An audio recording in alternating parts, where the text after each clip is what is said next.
Let's make history.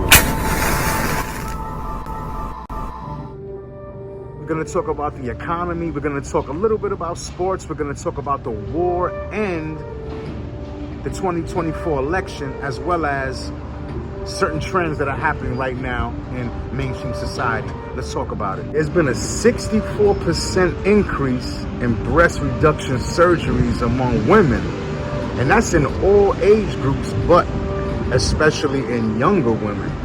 And it seems to be a rebirth of the women's lib movement, or the women's liberation movement. Many women with larger breasts feel like they've gotten in the way in many areas of their life. Just little things from running track, maybe jumping rope, dancing. There was also a stigma put on these types of women, just feeling like they have to go the extra step just to cover up. Other women with smaller breasts may feel intimidated, so it just became a thing. And there was a quote where one woman said to her plastic surgeon, "I'm more than my baby-making body parts. I'm so much more than that." So Oprah did an interview with Kamala Harris. She live streamed it in front of a live audience. And, these sorts of events didn't help Hillary Clinton win in 2016. And I don't think they're going to help Kamala. The reality is people are concerned with higher prices. Not just that, but that's the main concern. Everyday life. People who are not even involved in politics that way. They just want to live their life peacefully, mind their own business, and not have to pay $6 for a dozen of eggs. Not have to go to 3 different stores just to buy eggs to find a decent price on a half dozen of eggs.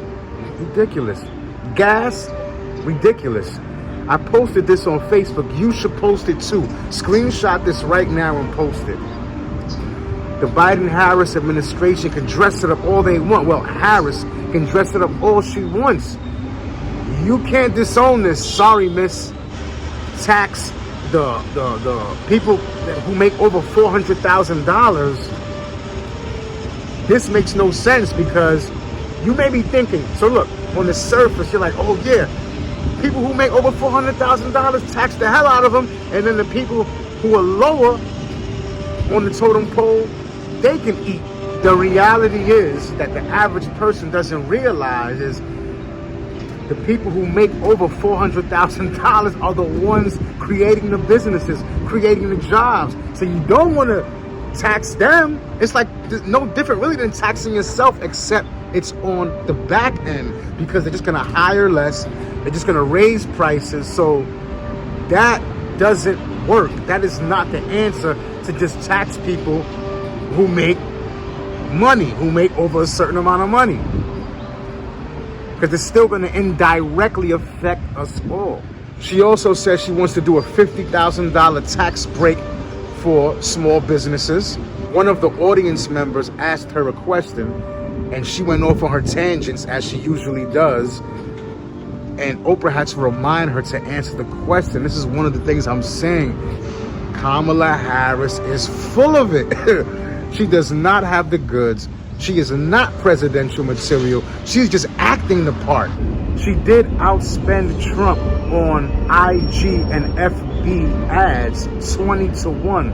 This sort of thing matters as far as ads on social media. I know they're on YouTube, but they're going to have to step their game up. So Democrats have their eyes on Dane County, which is one of the fastest growing counties in the swing state of Wisconsin.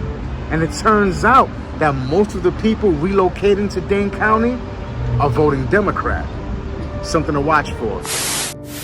The stock market saw a spike and mortgage rates dipped, just as the Federal Reserve slashed interest rates by a half a point a few days ago, which I mentioned on our last episode of History in Real Time. So you see it is taking effect, the Federal Reserve's actions.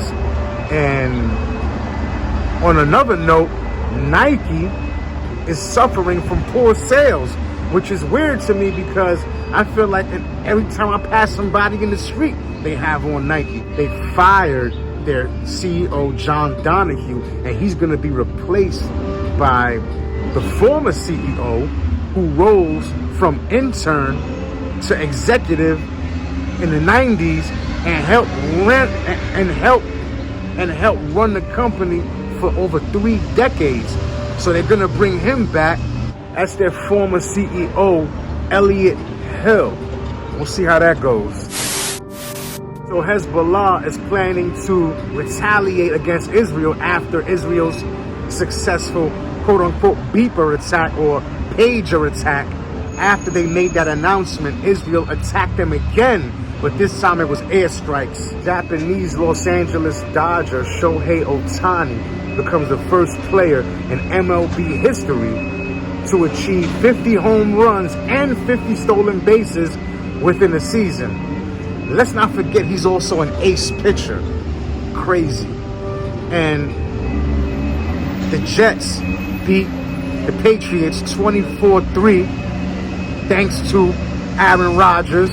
Seems like he's getting more adjusted in his role as quarterback for the New York Jets. We'll see how that goes. Leave your thoughts in the comments. Don't forget to hit that like button. Subscribe to Will Flores TV on YouTube. Follow me on Instagram, TikTok, and X.